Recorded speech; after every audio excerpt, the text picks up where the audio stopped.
fine. And I was going to do my best in terms of power. I got my laptop fully charged while I was at work, so I should have enough. And then I've got a little bit of juice left in my portable battery, but it's been very cloudy today.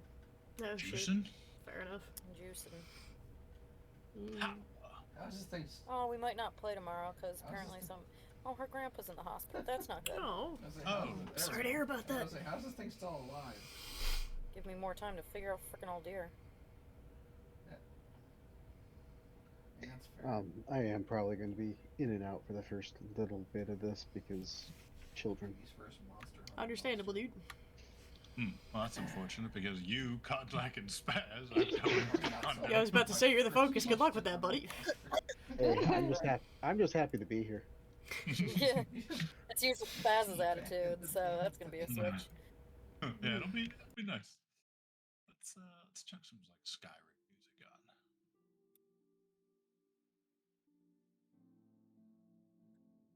on. Yeah. Yeah, rarely a good thing when grandparents are hospitalized. It sounds like she's local, at least, so like it's not like she's away. Like she'd be actually going to go see him, so it's Gotcha. apparently she would be coming on site for the session. Mm. Kenku's got his music playing. Adjust it at your leisure to whatever you want.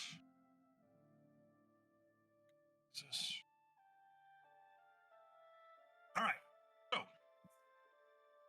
let's escape the horrors of reality into the horrors of a made-up reality. Truly. Last time on Death Rainbow.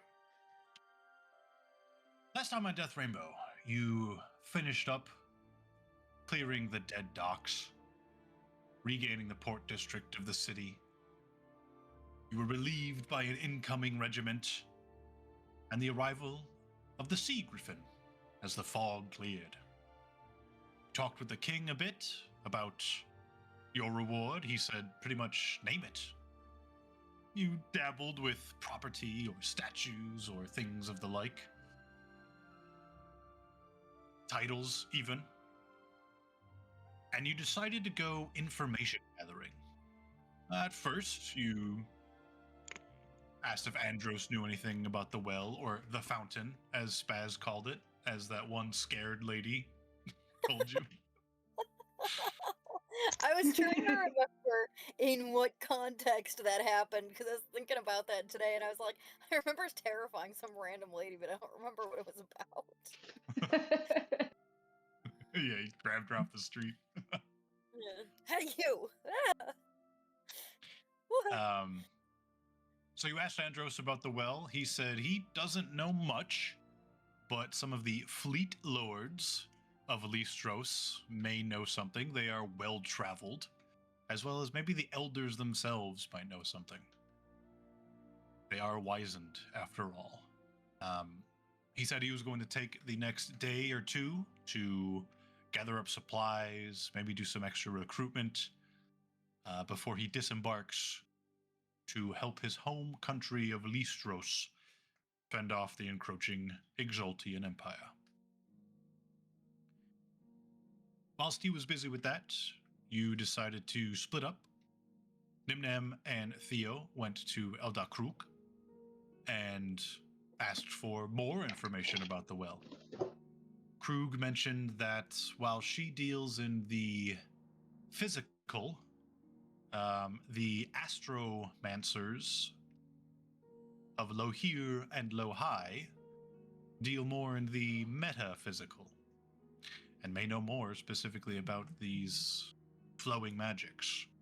However, in her studies, she is able to point you in the direction of Afamar, and somewhere Nate just felt a chill up his spine. Yeah, Nate shivers. Yeah, there we go. That's my contribution. Perfect. By overlaying the mapped out veins of lightstone that have been found over the years, you guys are able to see that it does look like a river system, and river systems converge and flow, and it looks like there could be two possible convergences, one of which being within the Great Scar, an area of badlands surrounded by craggy mountains and filled with canyons and crags, as well as somewhere within the distant, currently unmapped continent of Afamar. I may retcon some correspondence that Theo was asking about, and I may also retcon Nimnam perusing through the books. I'll see if he wants to get anything from the library.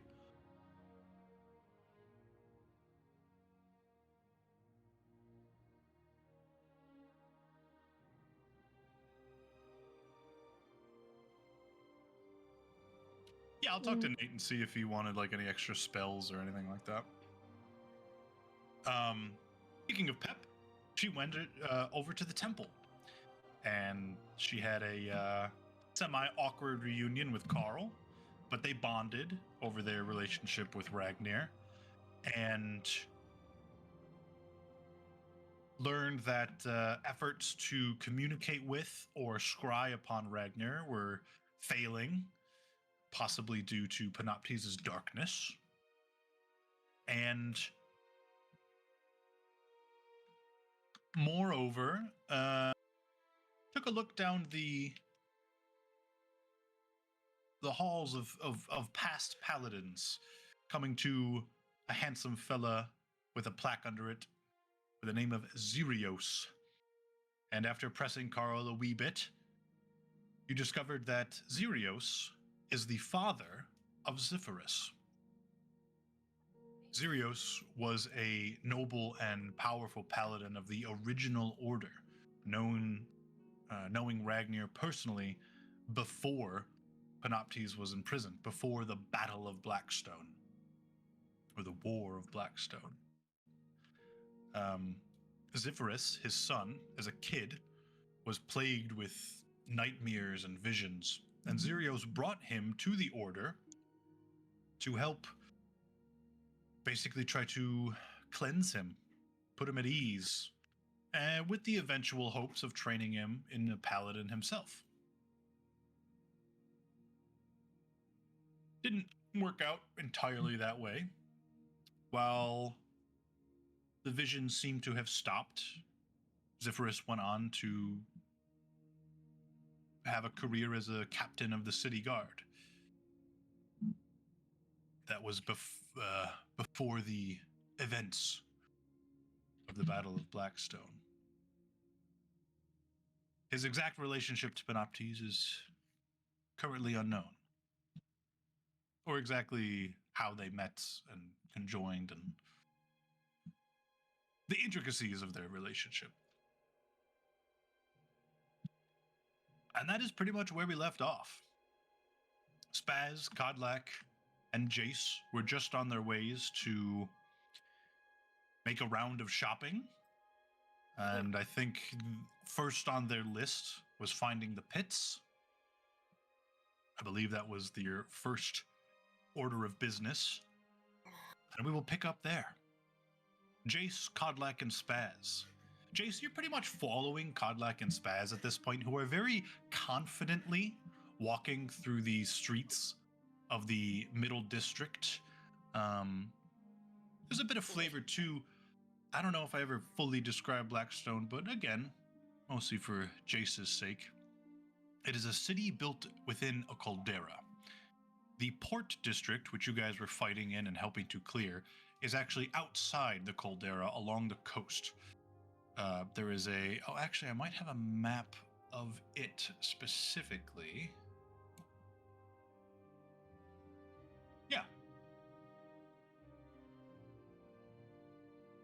In the, well, you can look at it. It's in the resources tab. I will, if it's not pinned already. It's pinned, yep.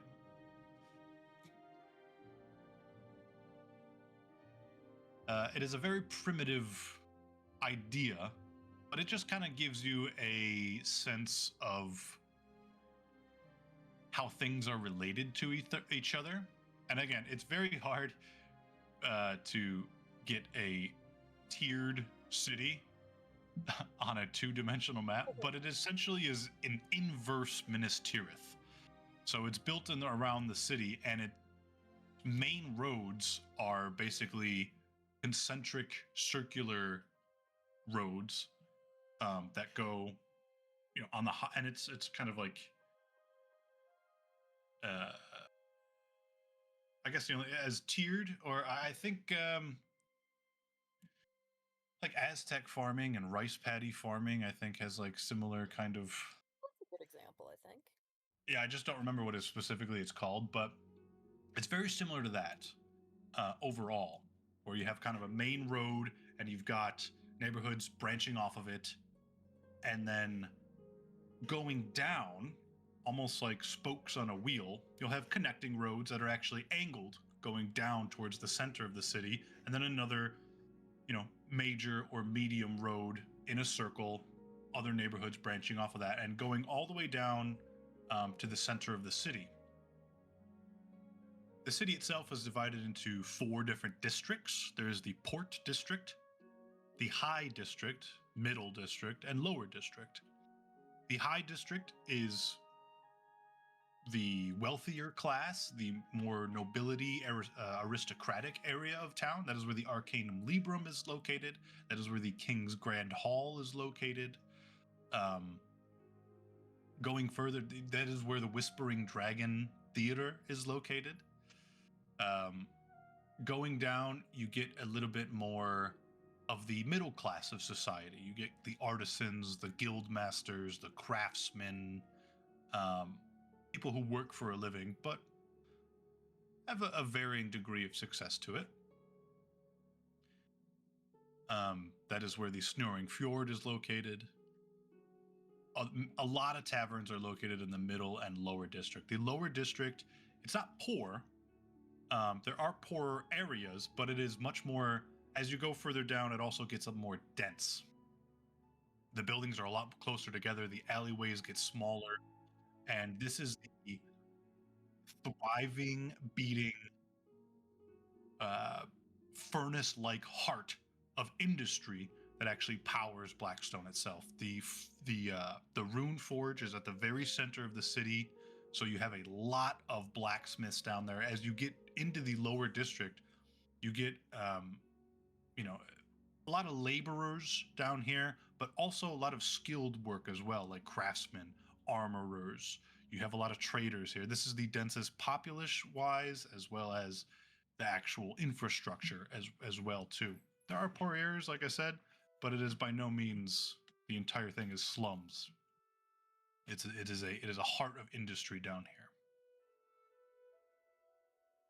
As you are making your way, following these two, they're very confidently walking down alleys, seemingly like they know where they're going. But as you follow them for about 10 minutes, they're kind of making arbitrary turns and meanderings down alleyways, but they're doing it very confidently and chit-chatting to themselves about the pits. Oh, I can't wait to smash some faces, Isbaz. Do you think, how do you think, like, Cock got any bigger? Because, like, he was really big the last time we saw him, but, like, I don't know, there was a period of time where I got taller, and I wonder if he also then got taller, because, like, imagine, like, little Cullen on, like, he gets even smaller on top of a gigantic car, like, that would be great. That would be hilarious. Maybe we could see him above the buildings. What if he got taller than the buildings? Oh, do you ever think anybody tries to fight Ka? Like, that would be crazy. They'd be a fool to do that. That would be so cool. He's bigger than What me. the fountain? So, like, if we ever wanted to go and, like, I beat up Ragnar the last time we went to the pits. That was pretty dope. Right. But, like, That's right. I wonder if I could. Do you think I could beat up an orc like you? Like, I know I can't beat you up. You're pretty strong, but, like. Well, first off, I'm only half orc. Thank you very much. Oh, yeah. Racist. You know what? That's typical goblin. You know, you see the tusks, and you just think, oh, he's a fucking brutal orc. Come on. Yeah, well, look, you're tall. You do have Yeah. the tusk. You got Yeah. the ears for it, my man. Like, Yeah. I don't know. You look like every other orc I've ever seen. So what am I The supposed to orcs do? have white skin. I'm the only orc I've ever seen with white skin. I don't know. I haven't seen every single orc, so maybe. That's a good point, actually. Until you see every single orc in the world, Right. you're not really That's- gonna know, right? People tell me all the time, goblins, you have the wrong color skin to be a goblin. And I'm like, look at my muddy brown skin. That's goblin skin. And people are like, oh, your hair is too crazy for goblins. And I'm like, mean streak in my hair. Goblins have mean streaks. Goblin. And people are like, oh, your ears aren't quite as pointy as the goblins. And I'm like, hello, pointy ears. Goblins have point. So, like, listen. Exactly. I'm not a botanist, but like, you look like a goblin, you talk like a goblin, you probably you. are a goblin. And if anybody disagrees, then I just give them one of these. And I pull out my dagger and I just stab at the air. Fun aside, that little exchange is directly out of the Book of Spaz. Subscribe if you want to read all 19 pages in your spare time. Thank you. Anyway, Jace, you ever been fist fighting? You ever tussled Bare in a muddy knuckles. pit before? For fun? No Yeah. weapons. No weapons, bare knuckles. Oof. I usually leave that to Vicog. Vicog! Ooh. Can we get Vicog into the pits? I wonder if they'll let him in. Probably, right? I mean, he's his own little guy. He is his own little guy. He's his own Jace, little you guy. notice that as you guys are talking, you have passed the same block probably 3 times at this point. Hey, look, that fountain. So, like, if Vicog were to get in there, like, he's got those little, like, jammy jams, but, like, I wonder if they'd be like, yeah, he can fight, but only if he doesn't use, like, his weapon hands. He only hadn't used, like, hands. Hey, look, the fountain. So, like, if we put him in there, and then we bet on him, because, like, I don't have a lot of gold on me, and I suspiciously shift a very heavy-looking pouch on my belt. I don't have a lot of gold on me, but, like, if we put a couple of bucks on him, we could make a couple of bucks here. Because you know he'd win. That's a great idea. Because He you know definitely us, would. we are really strapped for cash. Yeah, no, I mean, it's a good thing we've got the Snoring Fjord to go back to, because if we had to pay for rooms, I'd be back out in the woods. Hey, look, that fountain again.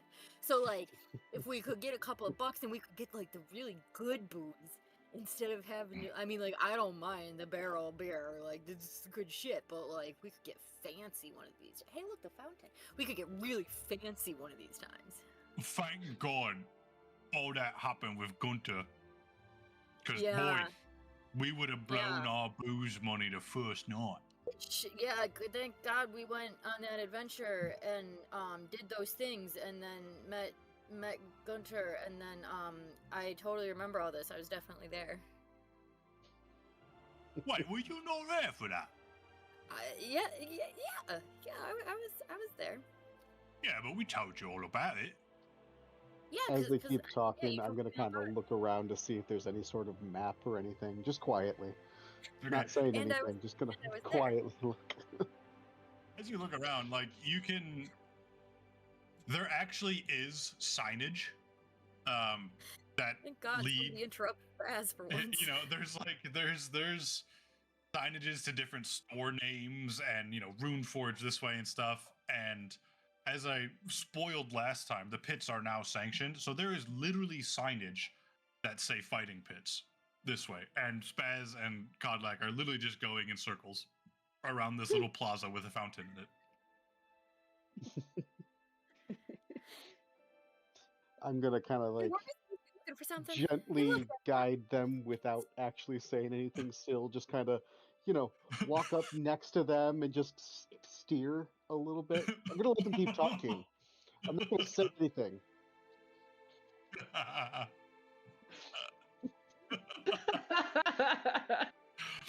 mean, Okay, so- stats-wise, by a lot. you shadow-handedly herd these cats to the fighting pits successfully. You kind of have to you go up on their right side, turn them one way down a forking alley, and then as you're following the signage, you scuttle up onto the other side, make them go the right way. At one point, you need to make a sharp right turn, so you just get out in front of them and just stand there, and they just walk. They're still just walking and talking, and just make it right. And eventually, you go down an alleyway, and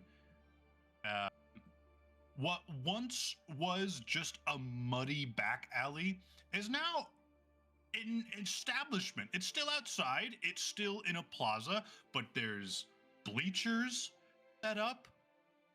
There's not a password at the door anymore, but there is a bouncer.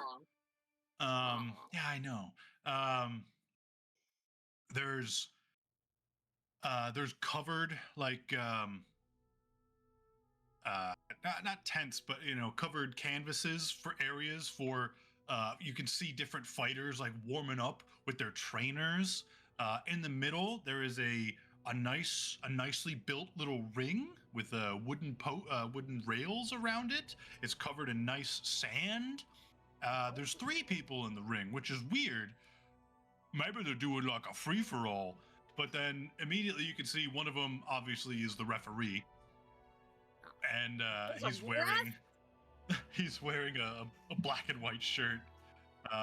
You can see a low-level cleric on site. There's a judge's table, and I don't know about this, man.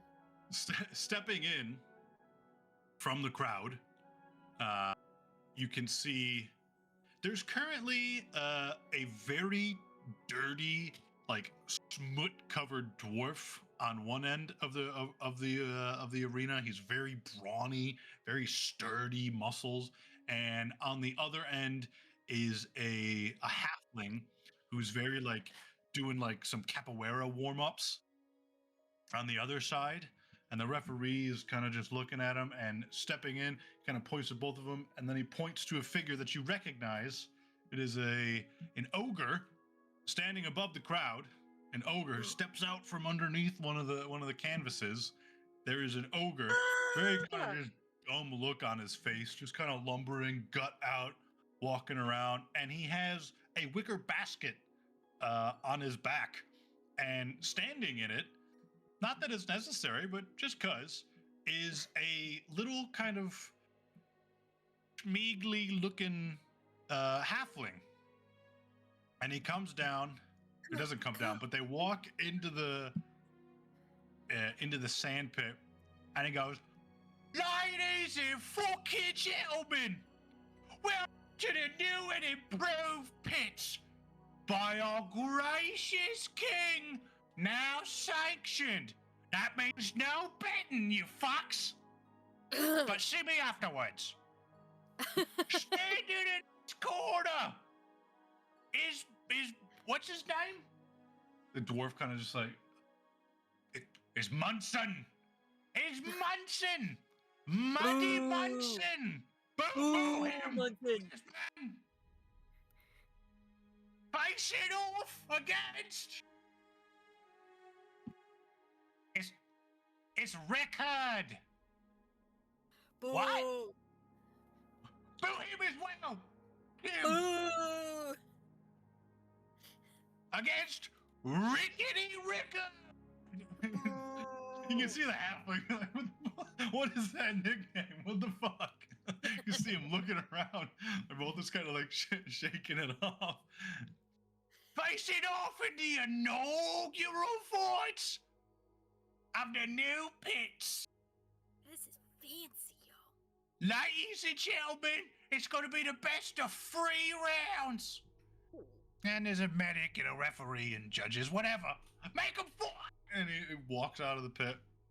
And the referee's like, "You ready? You ready? Fight!" It's just a human in a black and white shirt. Lame. And as they go at it, Rickety Rickard is very capoeira style. He's low. He's wily. He's fast. He's doing kicks and stuff. And Muddy Munson is over here just very lumbering, trying to do his boxing stance. And as they clash, Rickety Rickard is doing a lot of fast strikes. He's attacking the legs. He's doing quick jabs. He's getting his distance properly. Doesn't seem to be doing a whole lot of immediate damage to Munson. And then every now and again, Munson gets the timing right. He blocks a jab and hits him with a huge haymaker. And it's enough to actually knock Rickard down and stumble him to the ground. And the ref steps in. And he goes, 1, 2, 3. And Rickard stands up. Woo, ref, you suck. Boo this ref! After the first round of fighting, it goes to Munson. And they go back to their corners. They get a quick break. Their trainers come in. They're pouring some water on them. Despite Muddy Munson being all covered in dirty, he splashes of water on him. Doesn't do anything. His skin looks like it's stained from coal mining or whatever. They go back at it for the second round, and Munson again gets the upper hand on him. This time, he's able to catch one of the legs and do a suplex on him and slam him into the mud, into the sand rather.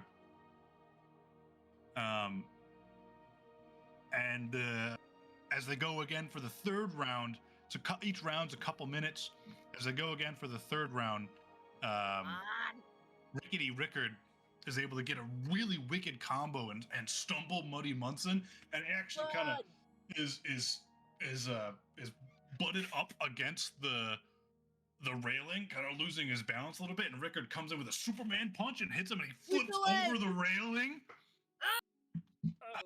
The crowd goes crazy, but he gets back into the ring. They keep fighting, and at the end of it, they're both standing in the center. The judges are convening with themselves. Connell, on top of Ka, comes in and he says, "The judges have spoken. Winner by unanimous decision. This is why you always just beat the fuck out of them. Don't leave it to the judges. It's Muddy Munson!" Booyah! Booyah! Booyah! I cheer for both and no one. Booyah! Munson, the victor of the inaugural pit fights. And remember, no weapons, no magic, and no rules. Well, okay, now there's rules, unfortunately. Boo, boo the rule. Connell, this is Khan. He just reaches over and slaps him on the chest, and the ogre just goes, "Khan."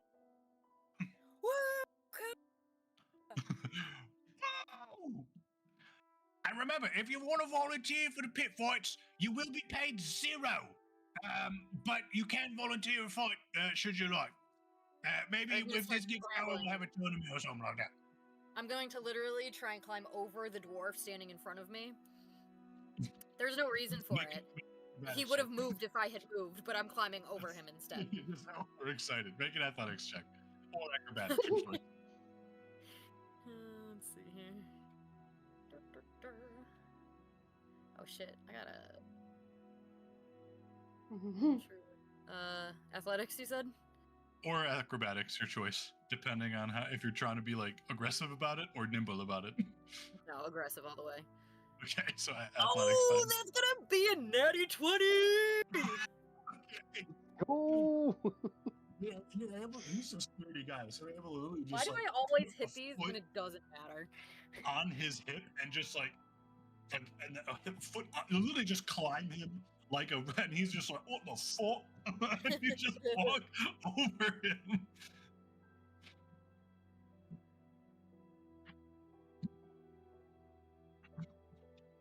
Yeah, he's literally just like, what the fuck? You could have just walked around. Yeah, move. Godlike tries to follow, and he's, oh no, big man, you walk around. Oh. And then Godlike could just step over him. Oh, it's great. Where you rushing to? Oh, towards Kellen and Ka, of course. I want to volunteer. All right. You walk up to him, and he's sitting back down in the shade because again it's eternal daylight, He's sitting back down in the shade. He has his own little canopy tent from which he fights and announces the stuff. And as you walk up, there's a half orc who kind of stops you. He's like, oh, hold on. What's your business? Callan! Sir, move. Callan! Hold on. He's still like, putting a hand on your chest. He's like, you can't just be walking up here. Do you know who I am? Do you No. have any idea who you're God! Move! he's drinking some water and he sees you. And he goes, I don't know. Oh, shit! Oh, yeah, that's right. Oh, it's okay, Grizzle. Let him in. I know this man. Yeah, I told you. Spaz, right? Told you. What's up, man? Yeah, remember that time I beat the shit out of Ragnar? I sure do. How can I forget? Now, you Yeah. remember Carl, right?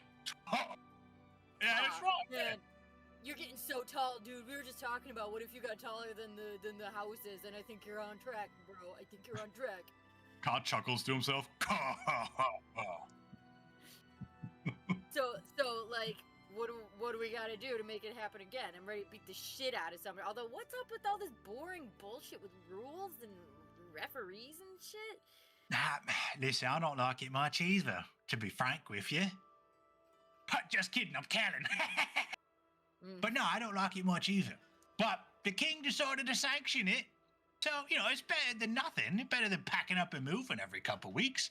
But yeah, no more of that fun stuff like betting or beating the fuck out of each other until he can't fucking walk. What's the point? You want to hear something awesome? Oh, so Ragnar died, right? And we had to bring him back. What? And I brought him back by punching him in the face again. What? Hold on. Yeah, hold I on. punched him in the face again. So not only did I knock him out with a punch, but I brought him back to life with a punch. These fists, mwah, mwah, they cannot do no wrong. So your fists are death and life. Yeah, yes. You're two sides of the same coin, my friend. You looking to get in the ring? Yeah, let's fucking go. Who you got? What is this muddy and rickets bullshit? Come on, give me someone good. Well, there's a line to sign up. A lot of people going for it, but since I know you, I know your name, Spaz. I don't know if you heard that before. Yeah, it's you. That's me. Yeah. But, since I know you, we'll just put you to the front of the line. Who do you want to fight? You want to fight, Oi, who wants to fight life and death? You see a lot of people like, what the fuck?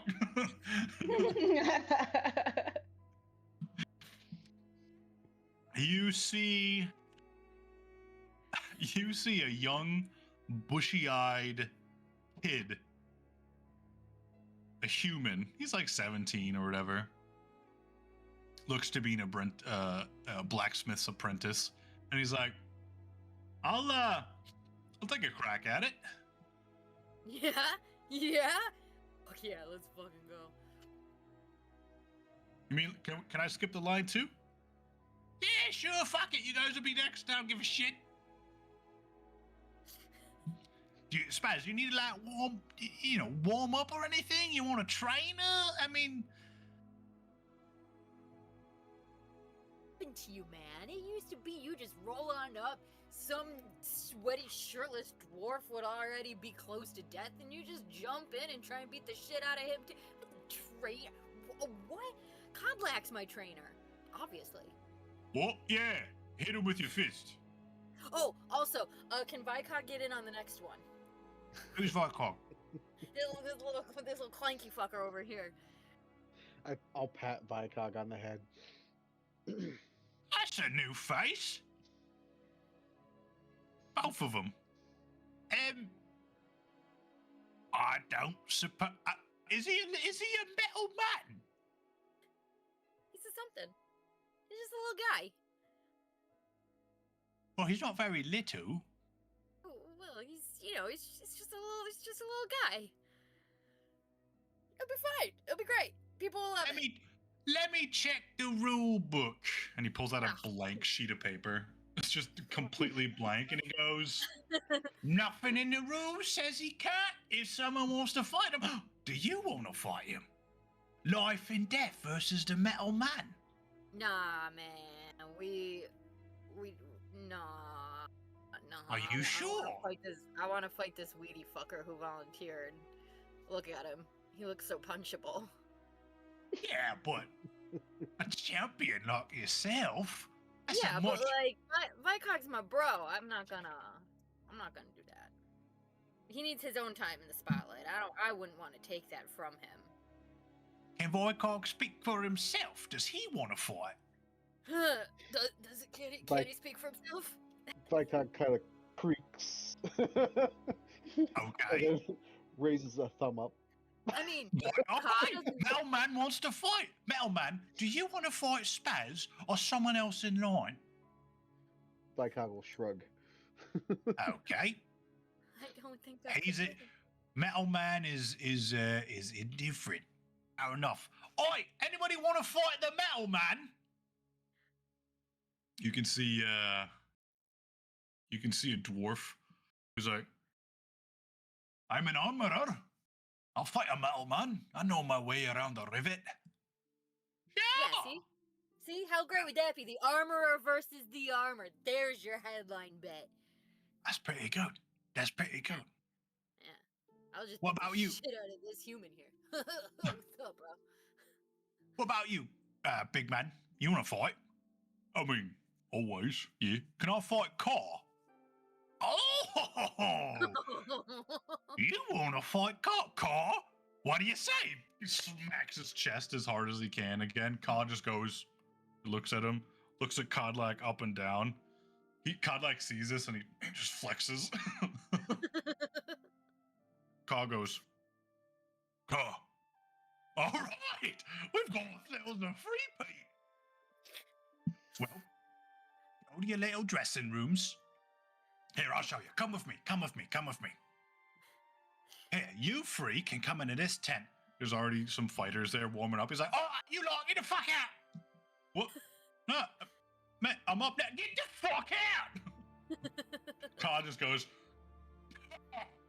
Codlack goes. They're like, "What the fuck, man?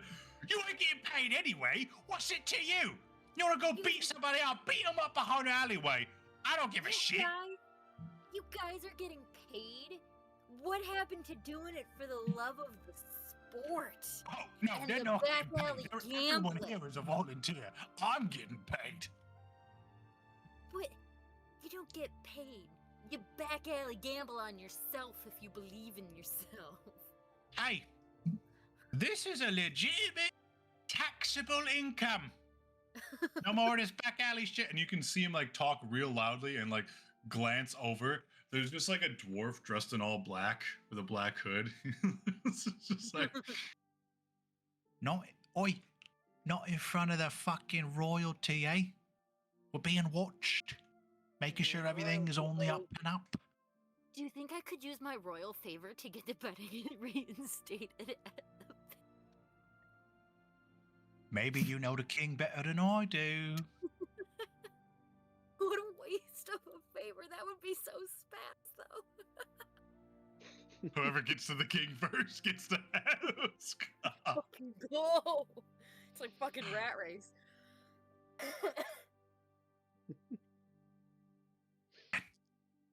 And he plucks the three contenders out of the line. He's like, "All right, get in there." Same thing. All right, which ones of yous wants to go first?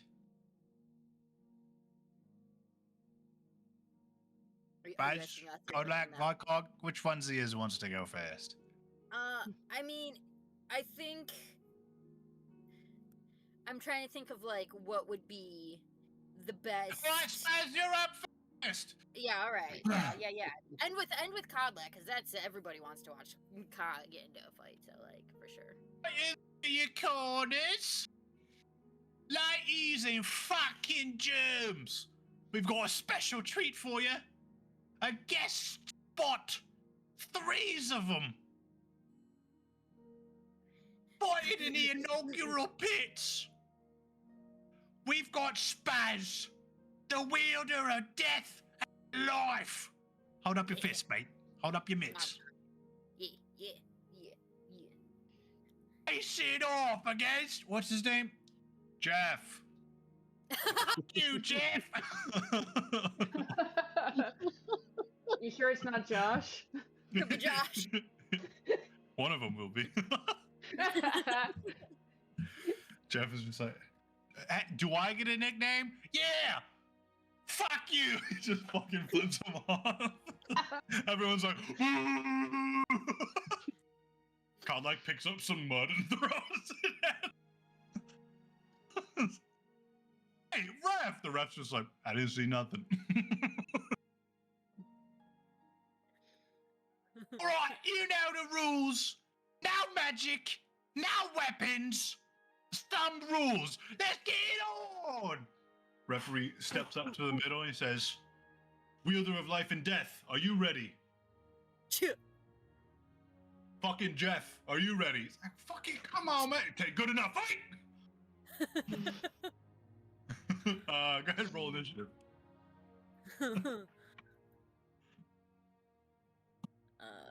22. Okay, yeah. You're able to get the first hit on him. So we'll do It's gonna be unarmed strikes. we'll do best of 3. It's 3 rounds, but each round will be a best of 3 competing roles.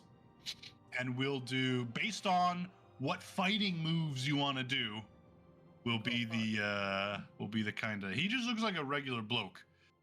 So you can see him kind of coming up. He doesn't really look like he fights.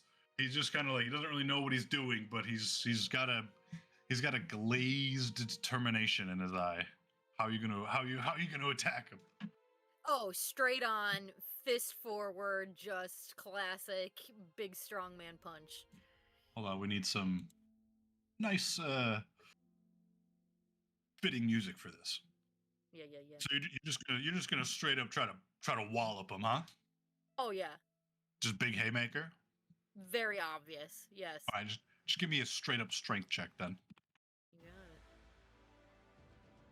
got it. 14. He rolled a 1. So as he's rolling up, he's coming to you, and his front foot flips out in front of him, and he slips forward like this, and you just you smack him square in the face, crumpling his nose, throwing him backwards. He's on the floor already. The ref comes in. 1, 2, 3, 4, 5.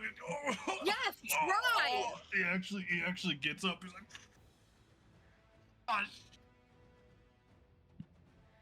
are you ready to fight? He's like, I guess. Fuck. He's ready to come back again. You can see him kind of coming at you. It looks like he's gonna do something for you. How are you? He's coming for you. What are you doing? I'll do a nice classic dodge move. Dodge, duck, dive, and dodge.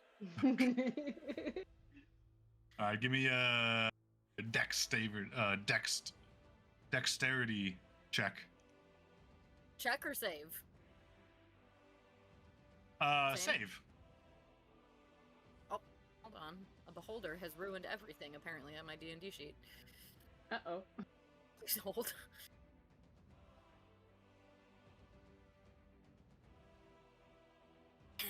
The suspense is killing me. Yeah, okay, it really doesn't like me trying to roll that. Please hold.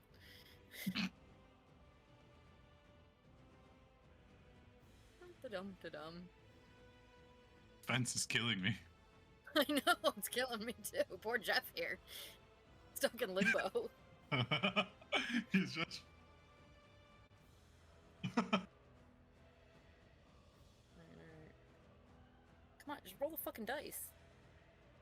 Oh my god, don't make me get out real dice.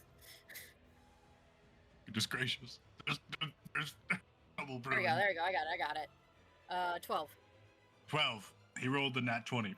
So Oh God! He's coming in. He throws a quick jab, and you dodge it. You're like, ha ha! Didn't. Oh! And he follows up with an elbow and then a knee right in your jaw. And you see stars for a moment, and you tumble down. The ref comes over. Whoa! Make a Constitution saving throw. 2, Hold on. 3, 24. 4, and you slap his hand out of the way and stand back up. All right, okay. All right, Jeff. All right. Okay, you get. Well done. You won't get another one. And same thing. You can see it. Big, You can see a just smirk. walloping punch. No sneak. Okay, you can see a smirk kind of coming on his face. It looks like he's gonna try to do the same thing, just kind of a quick jab combo. And big wallop is a strength check. Mm-hmm. 23. 23. Okay. So you can see him. He throws a jab. You just take it in the face because you're mid-giant swing anyway, and you just continue punching. And you can see him, like, he smiles as he jabs you, but you, like, barely even flinch. As the fist is coming in, his eyes get wide. Tooth comes flying out. He hits the sand, and you can just hear... He's knocked out cold. 1, 2, 3. Down, Jeff. Warning you. As he still kind of, he picks up his arm and it just flops down. That's it! That's it! Let's Winner! fucking go! Spartans wielder of life and death! Undefeated! The gates open up. The cleric kind of jogs in, grabs him, checks his pulse, like does all the knockout stuff, does a quick little spell. He kind of, did I win? No, mate, buddy. you got your shit fucking pushed in, Jeff. Fuck you. Boo! I'm gonna look at Jeff. You got me real good, Jeff. I'm gonna be feeling this one. You gotta hit it, my man. And I gotta tell you, it doesn't happen very often. As he's getting helped out, he's just like, where am I? Ladies and gentlemen, Victor, the wielder of life and death itself. Clap, clap, you fucks. You in the back, clap, fuck you. Yeah. Crowd goes crazy.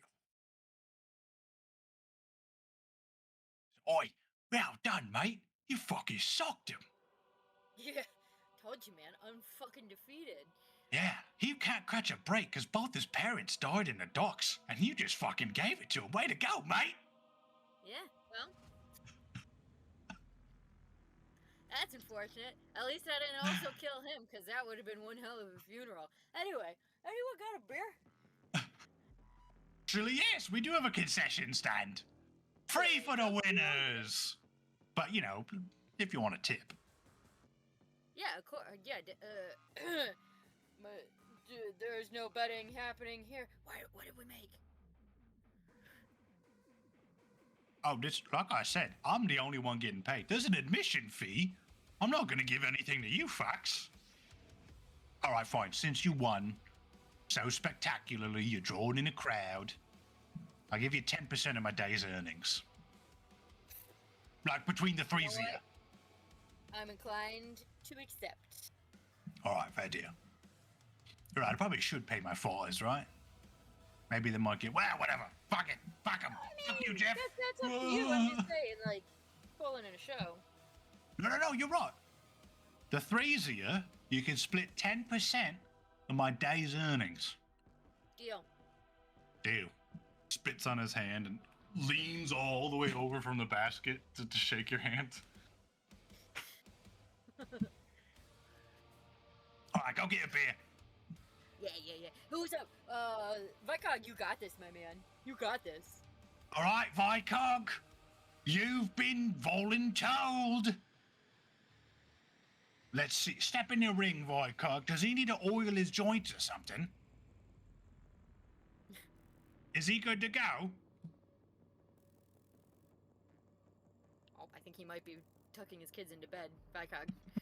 Nope, I had my microphone muted because I was Oh, upstairs checking So on I Adam couldn't because hear you. he's The still crowd awake. is very loud. Jace goes, no, he's good, and Vicog just kind of steps forward. Excellent. Welcoming into the arena. And you see Victory Vicog like Vicog. rotating an arm, just and you just hear it like squealing, metal on metal, just rotating the whole time. Doesn't sound good. Going up against Victory Voidcog is fighting against what's his name? Josh. Fucking Josh! Everybody boo Josh! Again, he's just like, why did they even sign up for this, dude? Yeah, anyway, he gets ready. He's like, you know the rules. No magic, no weapons, some rules. Let's fight! Ref comes up and goes, Metal Man, are you ready? Gives a thumbs up. Fucking Josh, are you ready? I don't give a shit. You're fighting. Go! All right, so similar thing. You can see the Metal Man. He looks like he has a little bit of fighting experience. He's a very close, tight, big bound muscle. He's walking in very slowly and heavy with a boxing stance. And it looks like he's approaching. He's getting a little bit of step. You can kind of see him tensing up some muscles. How is Vicog going to approach this? Vicog is gonna kind of do the same thing, mirroring, and Okay. as soon as he gets within range, he's just gonna throw a quick jab, like straight to the face. Okay. Quick jab. We'll go for an athletics check.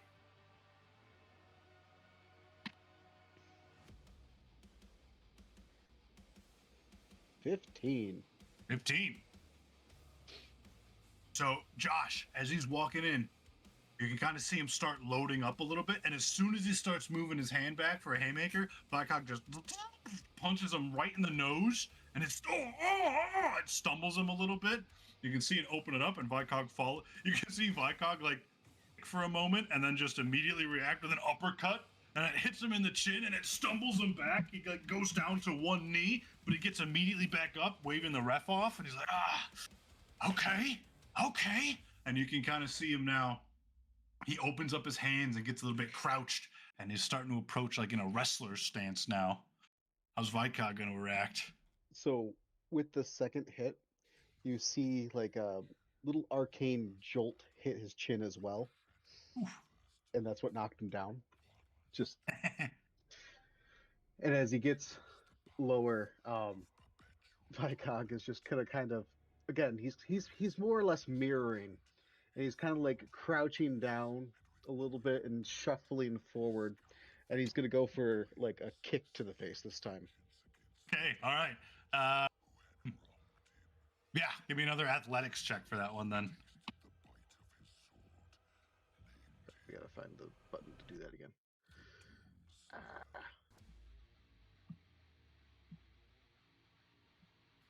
Why can I suddenly not do athletics check? Vicog has lost the ability to be athletic. You know what? I'm just gonna have to do it in roll 20.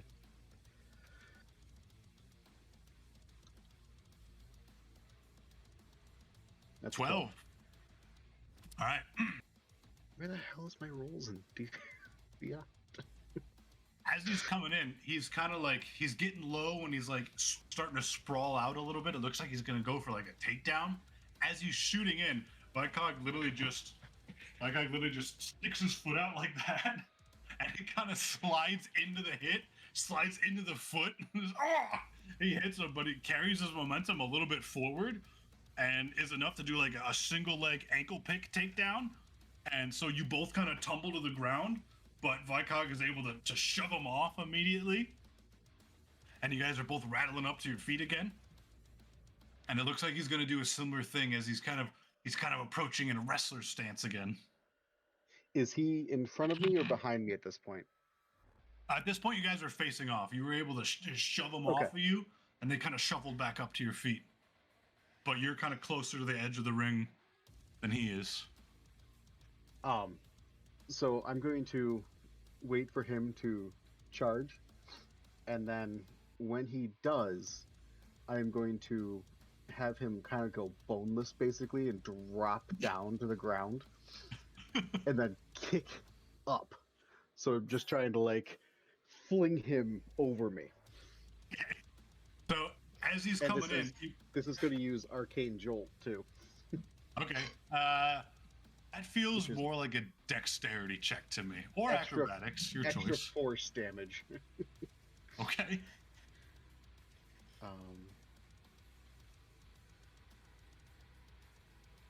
Not a dex saving throw, but a dex throw.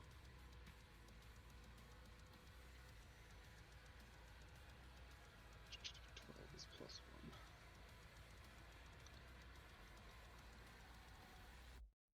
+1. 7. 7. Okay. Yikes.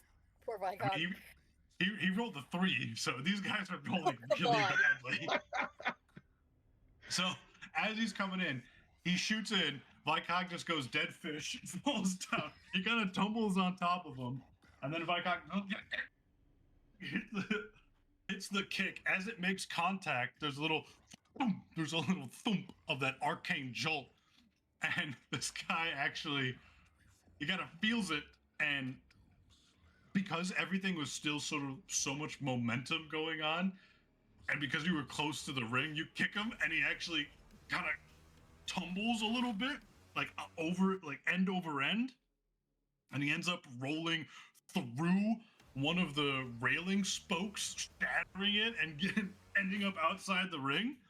And the ref is kind of like a little bit stunned, and he looks at Connell and Ka, and Connell just goes, "Ring out! Vicog is victorious!" Josh stands up. He's like, "What the fuck? New rule. Let me check the rule scroll. Yeah, fuck you." So Josh storms off. You can see the cleric go up and like go to check him. He's like, "Get off of me!" He like kicks some dirt. He picks up the broken piece of the spoke and he throws it into the crowd. And Cod just goes, "Cod!" He stands up, and Cod like also goes, "Cod!" And then he gets ushered out by Grizzle, the half-orc bouncer. He's like, "You fucking gone, pal. Yeah! Boo! Everybody boo this man! No respect for the fights! Ladies and gentlemen, victorious! Victorious fight! Vicog victory! Victor... Vicog the victor! Yeah, Vicog the victor! Everybody cheer! Especially you in the back, I see you! If you don't cheer, I'm gonna have cough, cave your teeth in. Yeah, there you go. Yeah. All right, big dog. He creaks off. You're up, pal. All right, great job, Vicog. Vicog gives thumbs up. Conlec also gives him a thumbs up.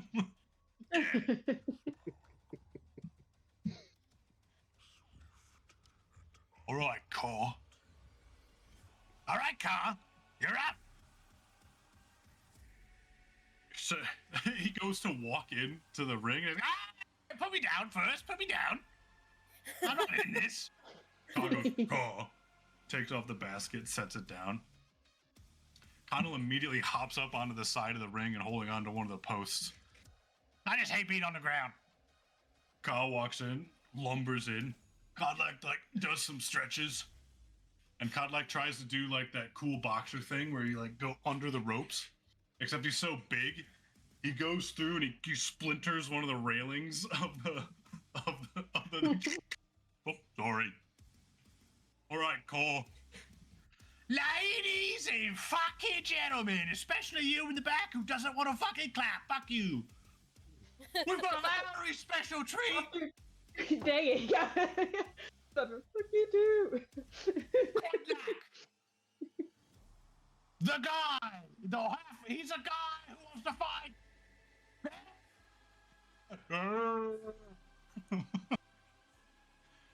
nemesis, the diabolical, the menacing, absolute abomination. And Ka just goes, Ka, Ka, Ka.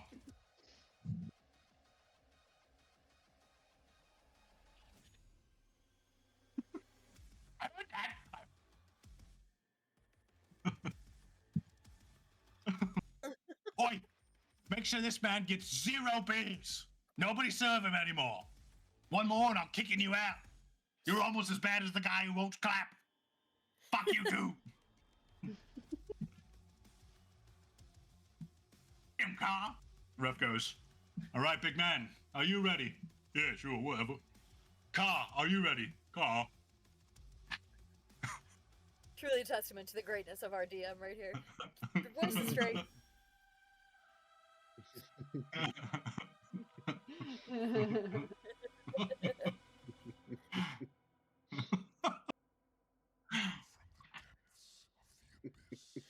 And the ref goes, all right, ready, fight! And they both just kind of like very awkwardly. Ka literally is just like a toddler, just kind of like walking to the center of the ring. Kodlik is like also kind of like hands down. They get up to the center of the ring, and they're just kind of standing. They're squaring off. Connell's like, the suspense is fucking killing me! And they're both looking at each other. And Ka just goes, oh? Kodlik goes, ah. And they just dap each other up and do like a nice little bro hug. And then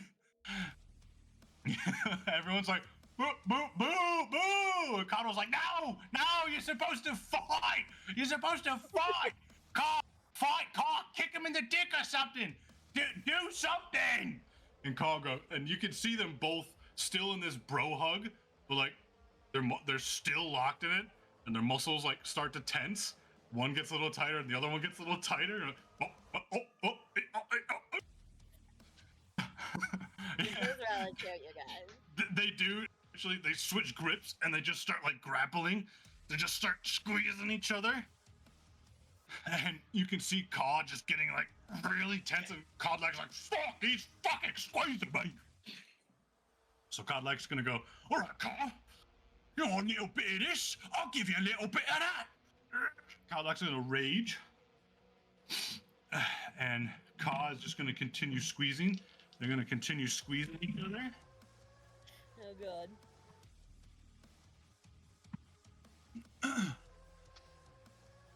As Kodlak goes for a move, you can see Kodlak bearing down the signature Kodlak suplex that you've all seen millions of times before, obviously. But as he goes to do it, his heel actually slips in the sand, No. and Ka is doing the same thing at the same time. And he actually he does a judo toss over his back, and Kodlak goes flying, tumbling through, breaking one of the railings, immediately falling out, and Connell's like, nobody saw that! Get back in there! Let me check the rules! You in the back who's not clapping, clap now! They're still fighting, fuck you! Kodlak gets up, he's like, alright lad! And you can see him get like real feral now, he's in full rage, and he just slaps his chest and comes bearing at Ka, and Ka just slowly kind of turns around and just goes, Ka! Kodlak comes running in. Kodlak goes for a spear tackle, and Ka just goes, Ka! And he just kind of braces down a little bit. Kodlak hits him, boom! Kicks up a lot of dust and sand. And Kodlak hits him head on. And there's a brief moment where Kodlak's just in the air, stuck against him, and they both just land they both rolled the same thing, so nobody budges. And then Kodlak just kind of pushes Ka, and Ka pushes Kodlak back, and they're both just like, oh. And you can see Kodlak going again. This time he's just full feral. He actually goes on like all fours, and he goes for a jumping double fist mid-air strike against Ka, and Ka just watches the whole thing. Ka. He comes down, and smacks Ka on his chest. There's just a big thud. You can see his fat rippling, and Ka just. You can see an immediate bruise forming, but he's not reacting. Kadlak's like, stop! And he comes in again. He goes to grab him underside. And goddamn. And he goes in for other side, and he tries to go for another suplex, except he brings him up. He's like, fuck, he's fucking heavy. He brings him up, and Ka just goes, Ka. And he's holding Ka up in the sky, except Ka's like really heavy. You can see him start to come down almost on top of Kadlak, and he quickly turns over, and they both hit the ground. They scramble back up to their feet. Kadlak is starting to get a little winded now. And he's looking at him. And he's foaming at the mouth. He's covered in dirt and sand. Ka slowly gets up. Kadlak charges him before Ka can even get a chance to stand up. And Kadlak lunges at him like this. And as Ka is getting up, he kind of glances off his shoulder, kind of putting Ka to the ground. And Kadlak goes flying past him. Again, rolling in the dirt. They're literally rolling so similarly that no one's getting an upper hand. They literally both just rolled a 19. Oh, Jesus. This is the second time that they've rolled the exact same thing. I knew that would be a good fight. This goes back and forth for the better part of a few minutes. Eventually, the judges, hold up a sign and signifying that it's the end of the round, and Kana goes, fuck off, let him fight. And they just keep going at it for like 10 minutes. They're both huffing and puffing. By the end of it, they're literally both of them are just completely winded, just completely limp. And Kadlak eventually just falls down, gassed, and Ka just kind of slowly lumbers, and he kind of looks at Connell and he goes, Ka. And Connell goes, yeah, okay. It's a fucking toy, I guess. Everybody cheer, especially you in the back. Cheer. I'm literally having throats in a throat slit at night. Fuck you. He's like, that's more like it. Ladies and gentlemen, I hope you enjoyed the opening barrage of the inaugural pit fights. Everybody give it up for Spaz, the wielder of life and death, Voidcog, the victorious, and Kadlak, the big guy. Yeah!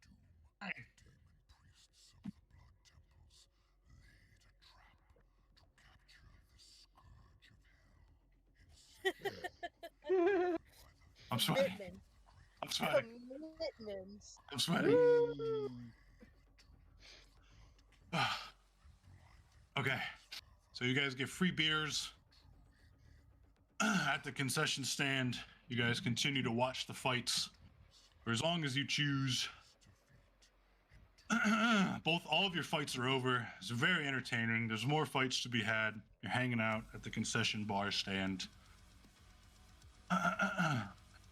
Music has played its due. What would you like to do now? Remember when this was supposed to be a shopping trip for supplies and to find information about the fountain? Me neither.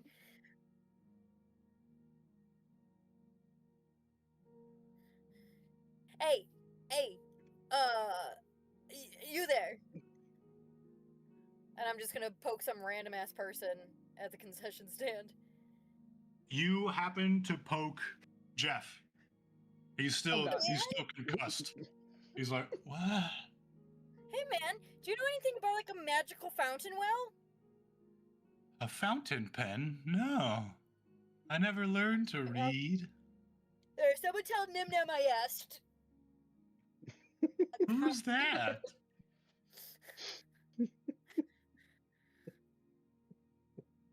Hey, do you like boats, Jeff? Do you want to come on a boat trip with us? Hey Tom, you want to voice? Row, row, row your boat, Jeff. gently down the stream.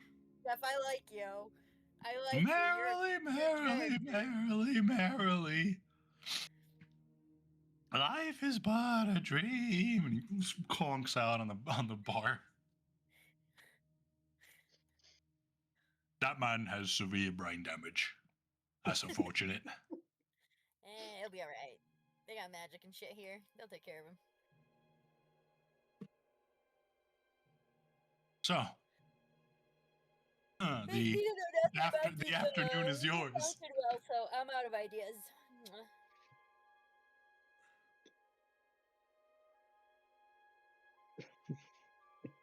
Sure. Not my business. I'm just gonna ask the bartender. You see a dwarf woman cleaning up some glasses. What can I get for you? I'm gonna pose the question. Just say, we just won, and my companion here just asked a brain damaged man to, give some directions here.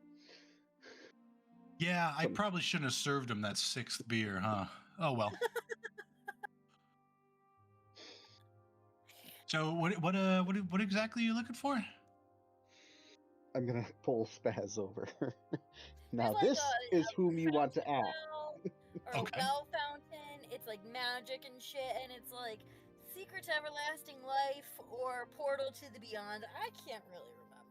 One of those. Are you sure you don't have brain damage? Like my 6th beer, please. A beer I can get you. Directions to a magical fountain. Fresh out. Sorry. Hey, tell them I asked. Mission Who is that? You keep mentioning who is that? That's right. He doesn't have as good a reputation around these parts as I do. No, it's certainly not as reputable as the wielder of life and death. That's a pretty cool nickname. That's fucking right. Don't you forget it. I won't.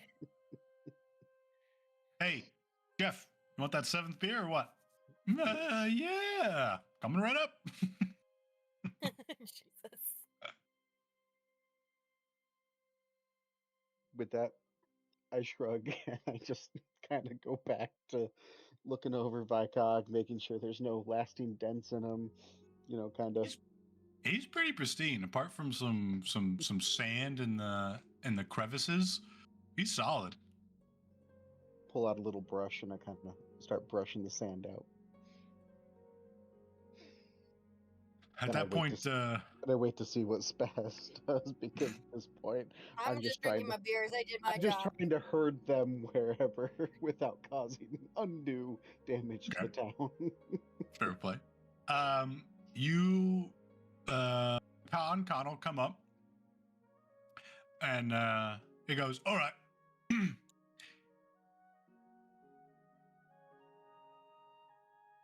I don't want to be here all day, and I'm sure you don't want to be here all day. So here's 5 quid, and here's another 10 quid based off of what I estimate the rest of the day is going to put out. As we agreed. Yeah, all right, I'll take it. Someone give this to Nim Nam. Speaking of Nim Nam, hey, I'll do you take know it of a from him. magical fountain well place that either gives eternal life or is the portal to something beyond or something like that? No, sorry. All right, tell them Nam I asked. Have you tried, shit, I don't know, Forge Masters all mystical and stuff? Tried him? Yeah, we know them, don't we? Didn't we go? Aren't they the Fuck ones that if I commissioned this know. armor? I can't remember where I got this armor from, to be completely honest with you, but I think they may have had a hand in part of it. Yes. You would recall that after defeating Yorin and weeding out the cult of the Chosen, you were rewarded by a trip to. You were given a king's writ, a writ of consumption of something or other, a writ of something, a writ of craftsmanship, something like that. You took it to the Forge Master, and he gave you all of you those Plate armor. Yep, he gave you all each of you a very rare enchantment. Yeah. All right, so Yeah. you guys hang out at the pits for a little while. Theo or Pep, is there anything that you guys wanted to get done while the pits were going on and wrapping up? Do you want to stretch your Krug voice some more to combat the other ones? How many voices can I fit into a single session? I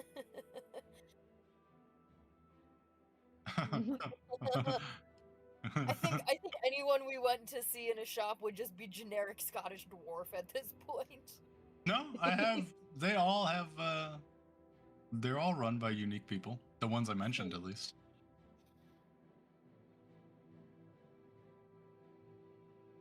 Cool.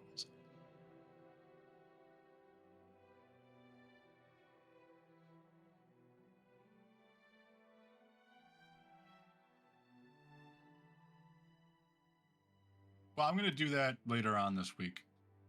I haven't done any of that yet. I was gonna say, if there's nothing else you guys want to do, we could just make You our guys way could- back from the pits, and Jace could, like, we could pass by, and if Jace noticed that we passed one of the places he mentioned, you could herd us into one of them. Yeah, I was going to say, you guys, you could serendipitously regroup and hit some more of the shops or some of the other places if you want.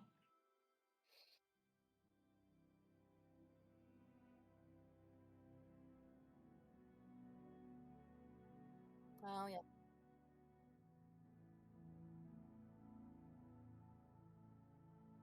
Do you want to go through that, or do you want to cliff notes?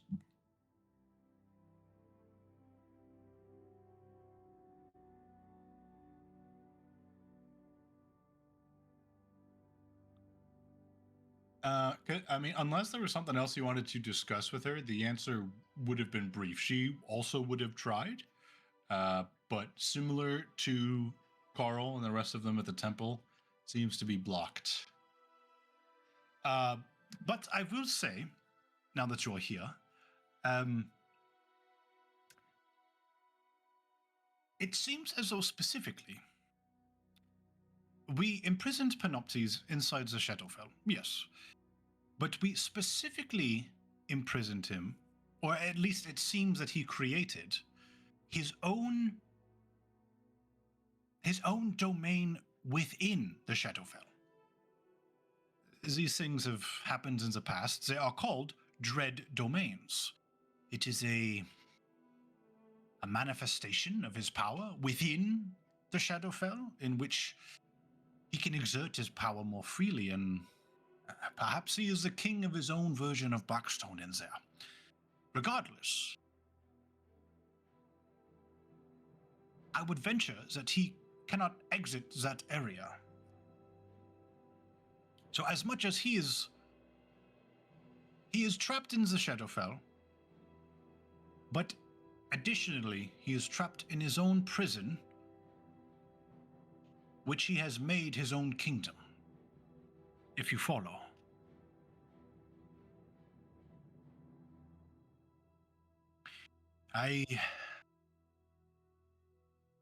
The Shadowfell works in mysterious ways, but this is not unheard of. It tracks with what I am aware of this other realm.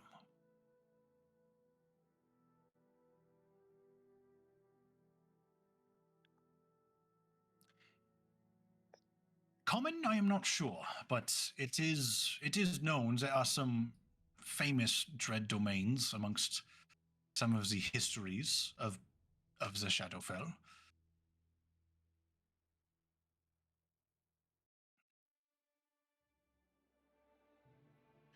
Yes, I can summarize them for you. The Shadowfell, as I'm sure you know, it is a bit of a mirror dimension to the material plane, although it is rank with nefarious energy, dark energy. Creatures and inhabitants live there, and they mete out their lives there.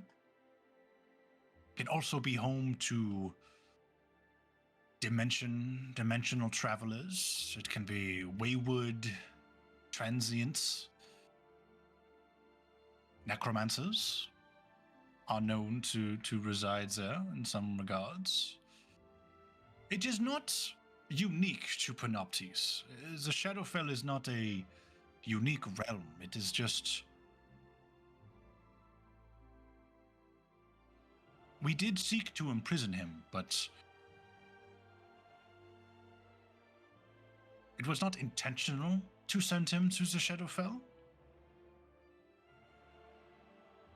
And it seems that he has made his own kingdoms there. But regardless, seemingly trapped, as far as we know.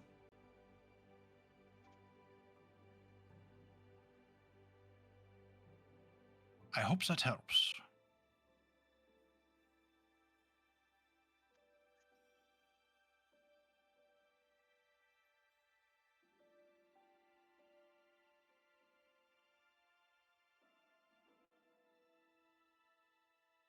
Yes, I can ascertain, should you enter the Shadowfell, wherever that might be, again, there are naturally occurring portals. There are... You can enter it through a teleport may work, or any kind of dimensional travel spell would get you there, but should you enter a naturally occurring something in a cave or some darkened corner, you will notice that there will be latent energies. And you may see a part of a darkened room or a especially dark part of a cave. And this was almost look like a mirror surface. That, in fact, is a portal that you can step through. In doing so, you would end up in the Shadowfell version of wherever you physically walked through. So it is possible to enter the Shadowfell if you wanted to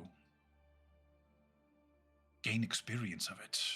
However, should you search for Panoptes, I am almost certain that he is in his own version of Blackstone, whatever that may look like.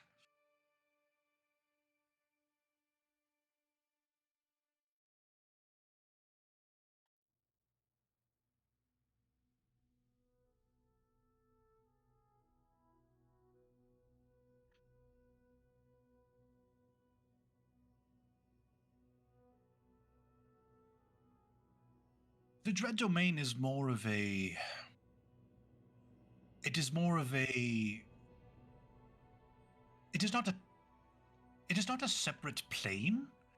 It is more of a barrier in a certain location of the Shadowfell.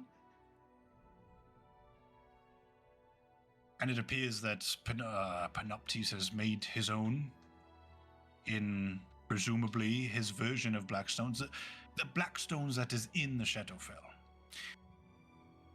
Since he is the one trapped there, it may... Well, obviously his lieutenants have found a way to break free.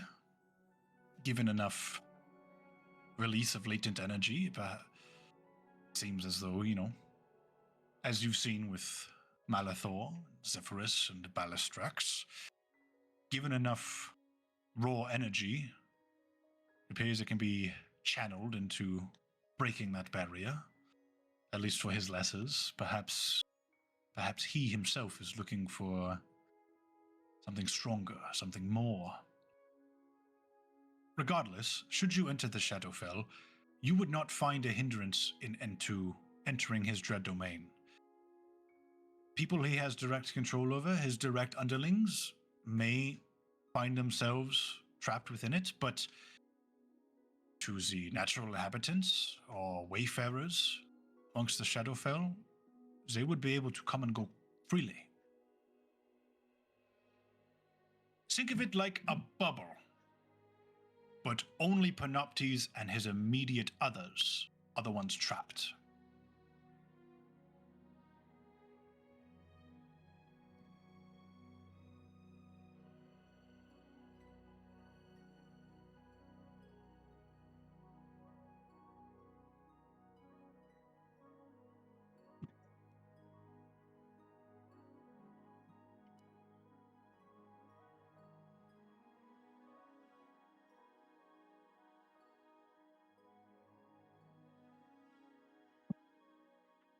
be honest with you, I've never tried.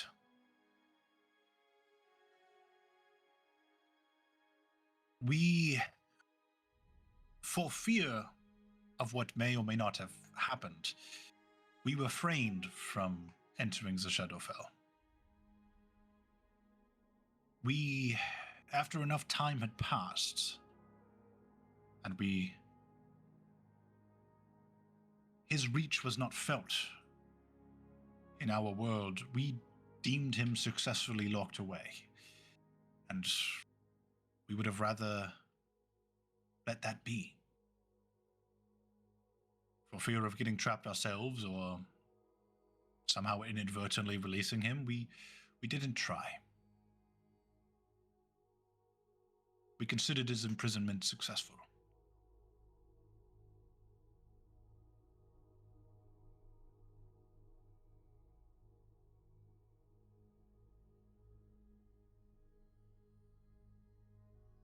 Yes, and I'm sure you know that the king's brother volunteered to try to... Well, we didn't know. It was a bit of an experiment, and it was a tragic one.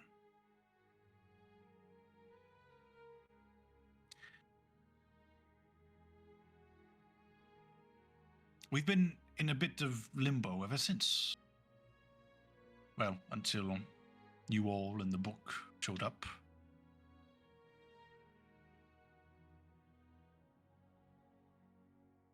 I hope you don't blame us for not taking more action. At the time, it didn't seem like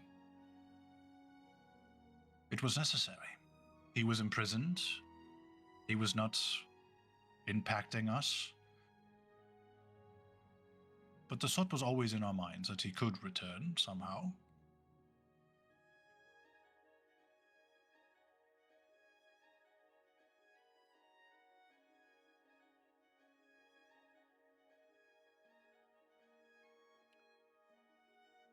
Yes, as a resurfacing of the book, it was an unfortunate catalyst, but you're right. With you all being here, a way to fight back.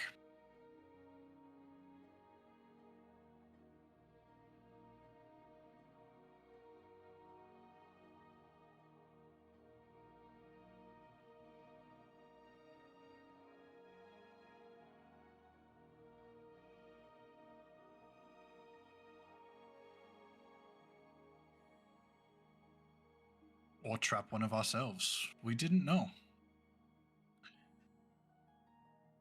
We decided that the situation as it was current was acceptable. But we planned for this. That is when the Oath of the Ember Master was created.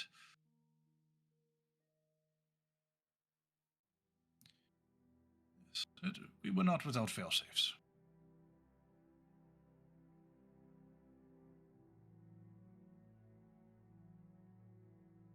Yes, we did. Yes, we did.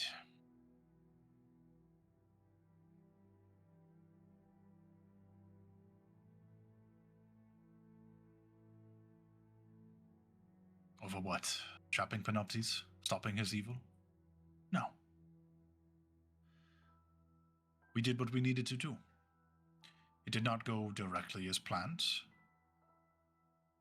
But I'm sure your wizard friend can tell you, many experiments do not yield the results that you're looking for. Things go awry. He was stronger than we anticipated.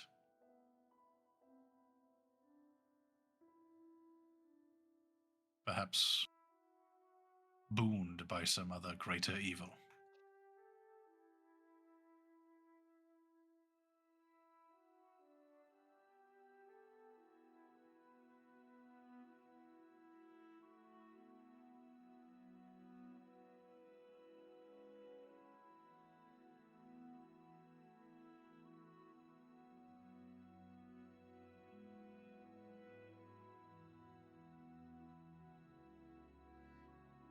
We did what we needed to do. Would you rather have a mad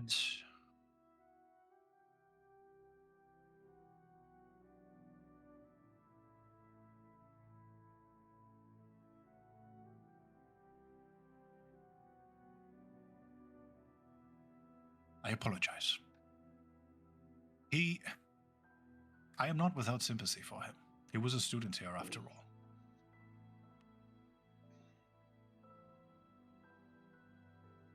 But his actions are irredeemable. Such callousness for the life around him, the life of others. We could not abide by that. We could not let that continue.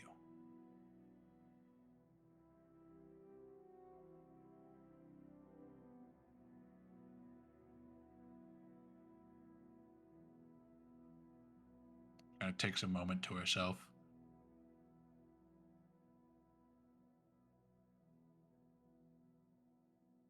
Do I wish things had gone differently? Sure. Do I wish she was never twisted in the first place? Of course. Perhaps if he wasn't so stubborn or more compassionate, we could have worked together to find a way to bring the light back and recharge it. Perhaps there was a better way. Perhaps there was a natural way.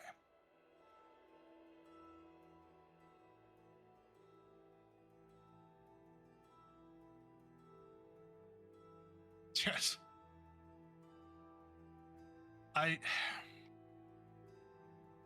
Again, I am not without sympathy for him.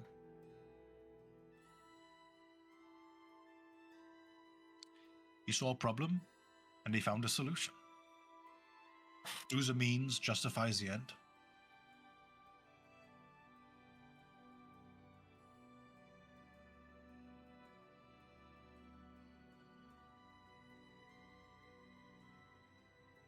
Philosophical question for much more pondering. I've done my share of spiraling mentally.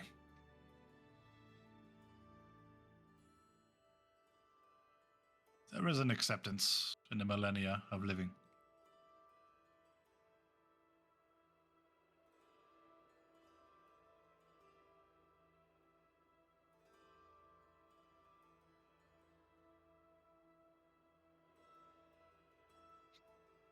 She kind of laughs to herself. But of course, obviously, your loved ones pass from age. You try to find love again. They too grow old while you stay the same. You quickly realize it is not worth the heartache. But we are not totally alone. The four of us at one point, and then the three of us, and now the two of us.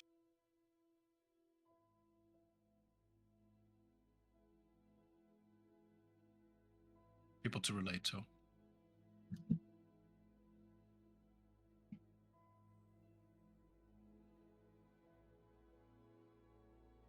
In what way?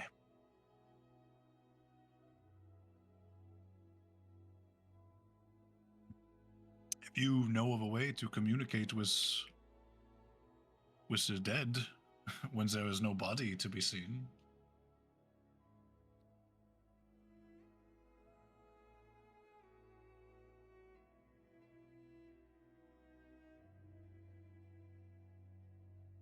Death is a fickle thing. It is of our belief that this is part of the natural order, should not be tampered with or meddled with.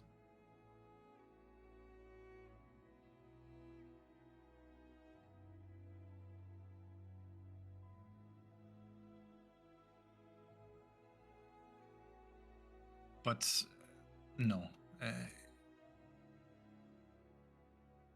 king's brother has passed. His soul somewhere. His body not here.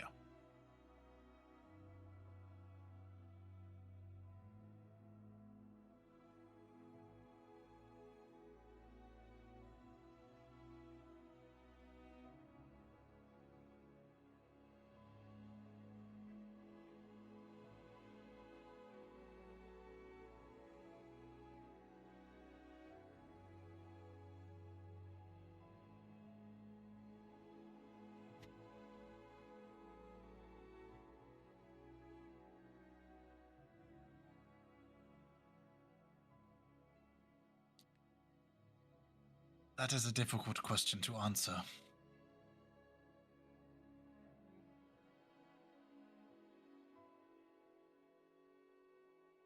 They say, and it is true, that you only stop learning when you are dead. I have learned a lot. My love is knowledge and finding it.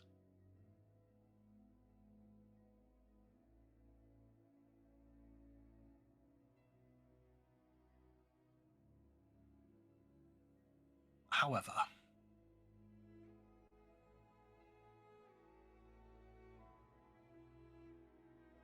if I knew for certain that giving my life would mean ending Panoptises, I like to think that I would do the noble thing.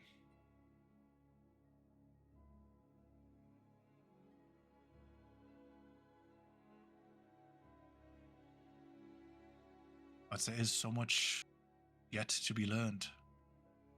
But is it even possible for one person to learn everything?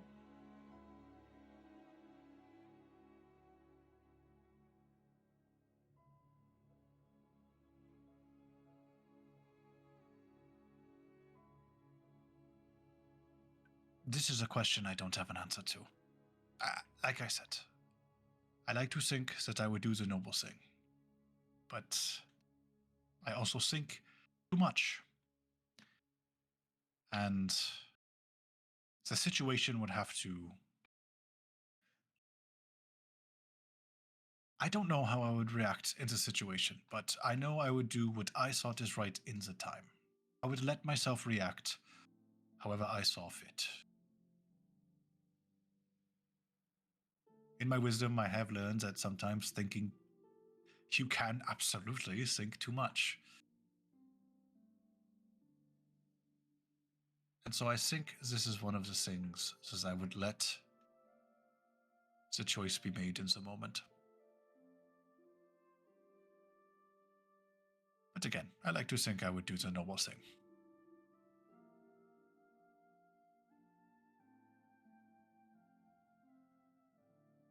You have earned it beyond measure.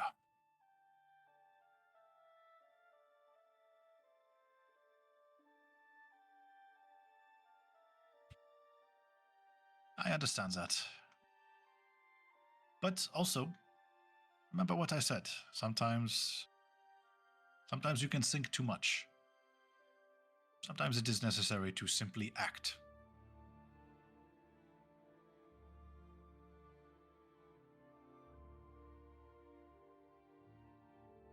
But who am I?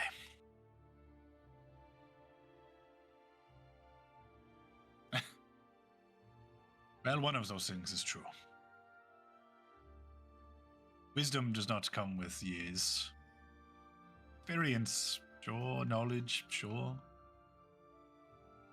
But that is one thing I've learned. Wisdom does not come with years. You cannot train someone to be wise.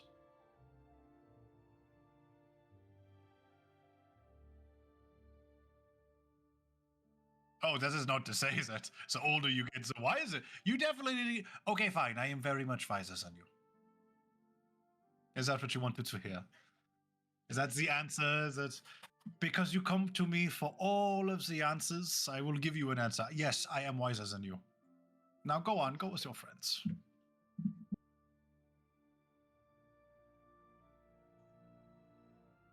But of course,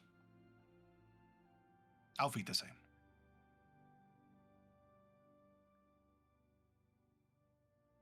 Turns back to her studies.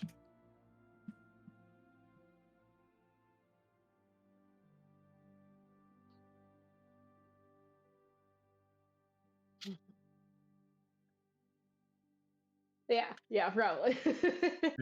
Yeah, Nimnam, yeah, he's like, yeah. And he's just rifling through stuff. Yeah.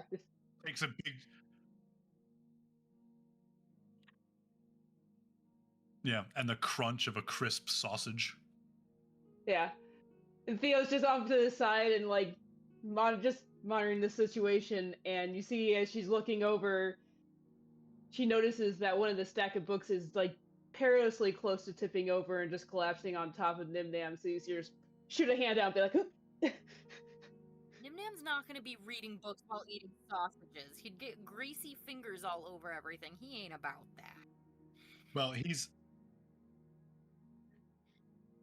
just he magic. he's using mage hand as he's reading. He has a mage hand just feeding him sausage.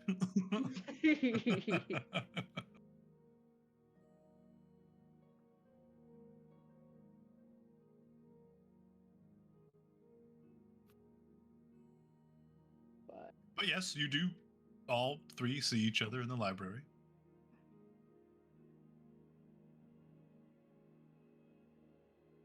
I mean, it seems like anything about the well is kind of... Everybody thinks it's a myth. Maybe a lead or two if we talk to more of the people down by the docks, like we were told. I don't know. It just feels like we're chasing the tail of something.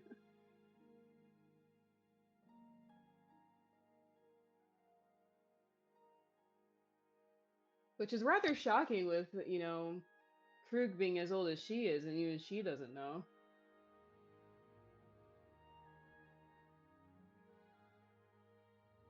Makes me wonder what exactly is... Yeah, what is with this well? Like, it's so mythologized, but no one really knows any details for sure. It's just so mysterious. But everybody's got something about it.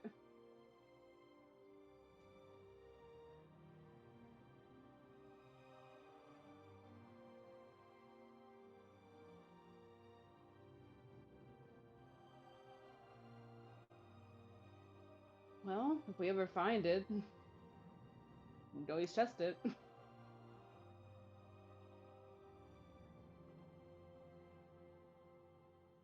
Well, Krug seemed to think maybe Afamar had something to do with it.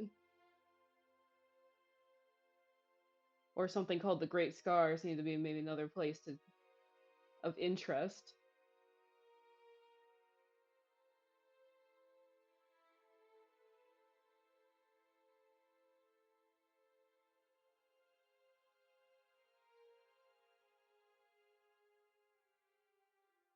I will tell you too, Afamar is all the way down at the bottom there. It is a massive, sprawling continent, but the kind of known world, the civilized world, what is currently on the map, that's what's currently like mapped out. Afamar as a continent is like, it goes way beyond. It's bigger than both of the, like bigger than that current map combined. There's also where it says the Grand Expanse. That's also another massive, currently uncharted area.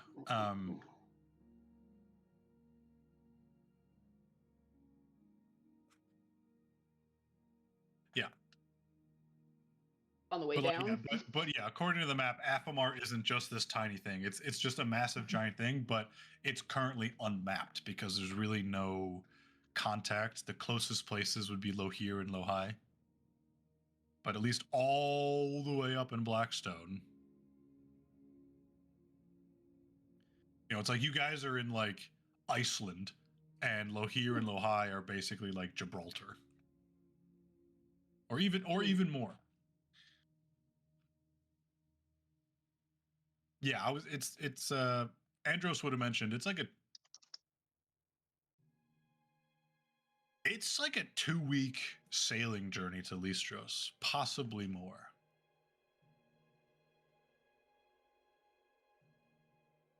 No, about 2 weeks, because it was three days from Arcadia to Blackstone. So yeah, about 2 weeks, give or take, with the wind, give or take a day or two.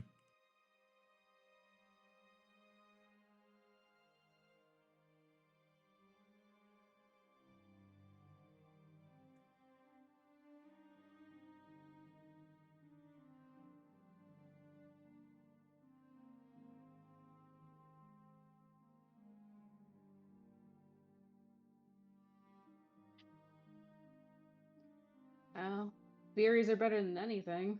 Nothing at all, really. Gotta go off something. Oh God.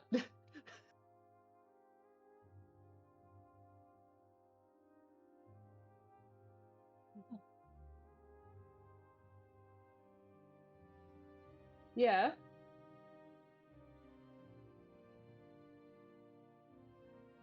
Wait, what?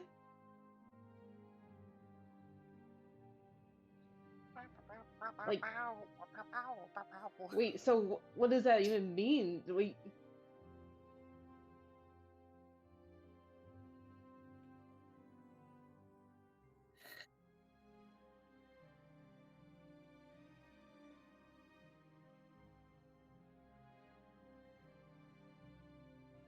Yeah.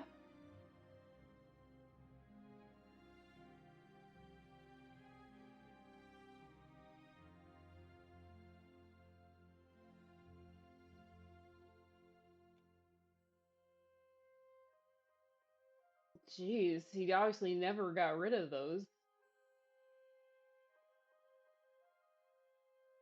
Yeah, I mean, did they seem to think that he was totally out of his mind? Or, like, there was any basis for it?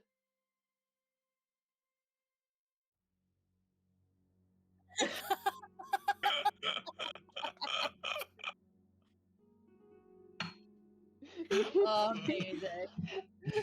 You just leave Theo, just sprint up the tower, bust in a car. Oh, hello again.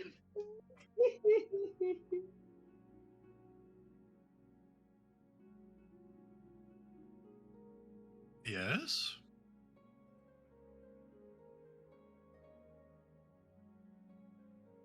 Not specifically, but he was very frightened by them. He was, well, he was crying about the world ending, but I was not able to get any specifics from him.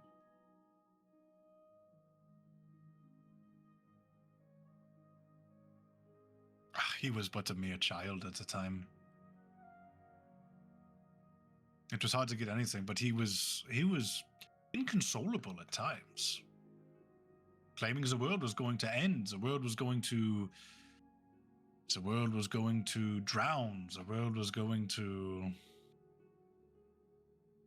be overcast. He was scared. I know that.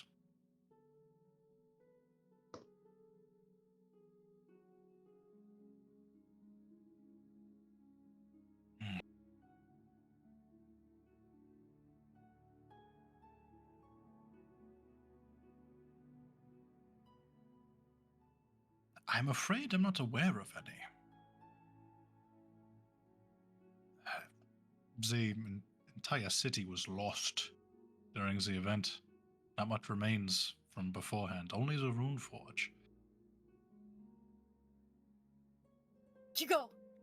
It is unlikely that the diary would survive. Not in the city, at least.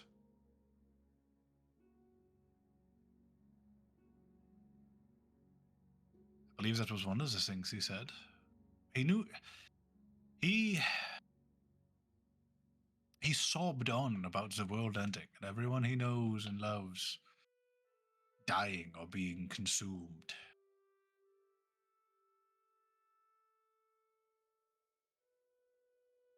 or being taken. Being taken from him. Yes.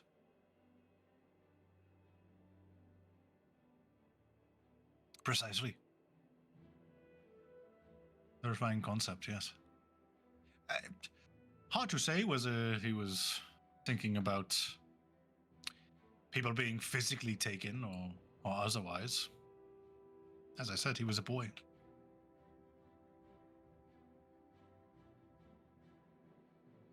But of course, Theo, if you wanted to join, by the way, you could have followed Pep.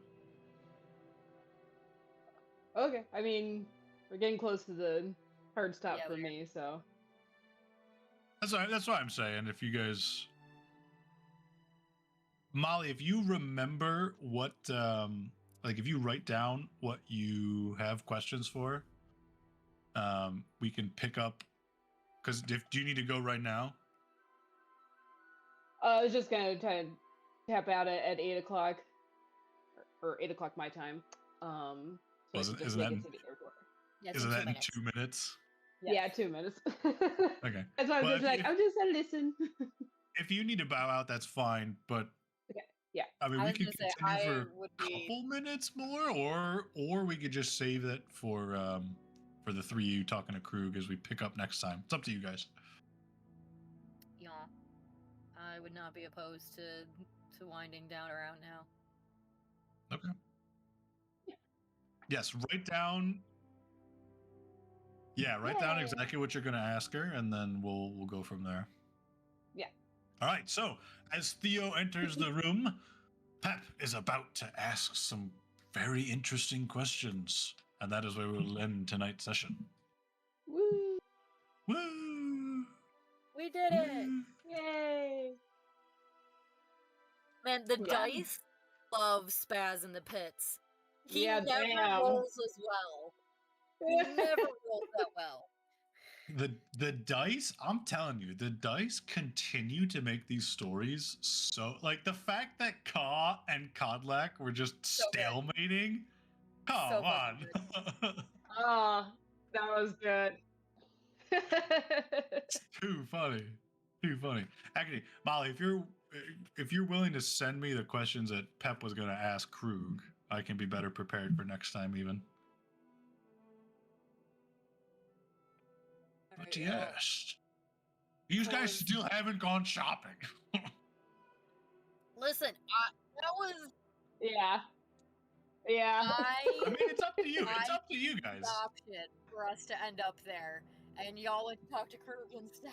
So If you guys, I mean, I will also, if you want to truncate the shopping, I can give you, again, we can like Cliff Notes it, or we can do something where,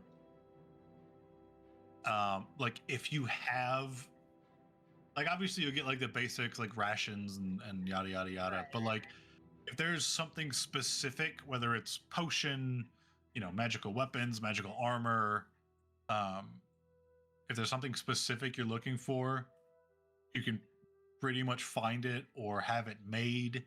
I can send you a list of like what all the shops are offering, and you can kind of just pick from there if you want, as opposed to actually going shopping. But I mean, if you guys don't want to spend your money on anything, then I'll just stop giving you money. well, don't do that. Don't do that. Well, that's what I'm saying. I mean, if you don't want to spend your, I mean, if you just want to keep your money, it's fine by me. But I'll at least give you the option of spending it.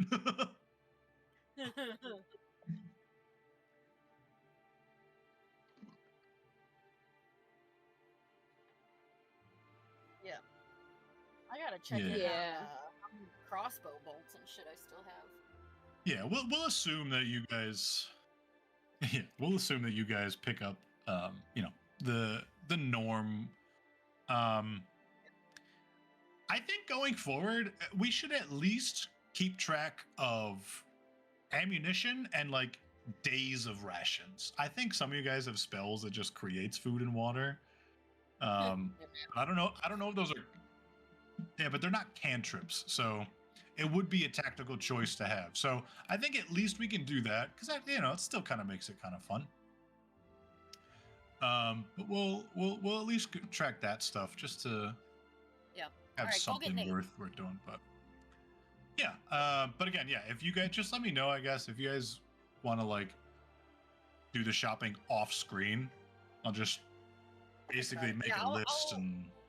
I'll take a look at what I would need, and then if it would be fun to actually go shopping, I'll talk to you about it, and if not, then we can just restock off list. Yeah, I mean, they might offer some stuff too that you might not be aware of. So We could still also ask them for information. Somebody might actually know something about the things we're looking for, but it's possible.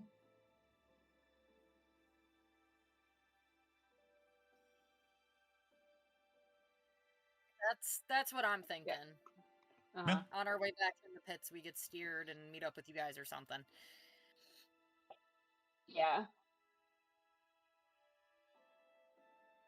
Ding. Yeah. Yeah.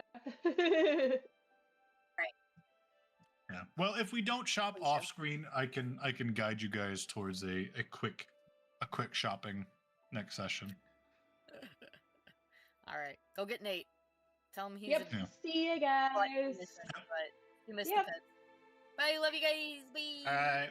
Bye, guys.